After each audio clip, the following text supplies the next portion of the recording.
मित्रांनो नमस्कार. हे बघा सकाळी सकाळी ना हे फुलझाड आहे.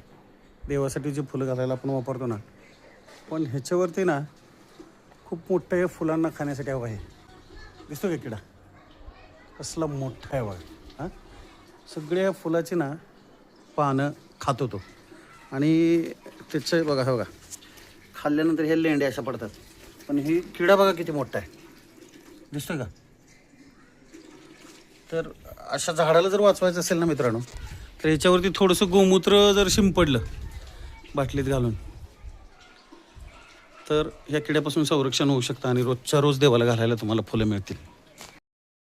तर बघा हे झाड दिसतंय का? तर ह्या झाडाला जर वाचवायचं असेल तर गोमूत्र शिंपडणं किंवा मग एखादं औषध फवारू शकता तुम्ही. खाऊन खाऊन कसे माजलेत बघा. ही खूप मोठी आळे आहे. भोशा किडा आहे, भोशा किडा.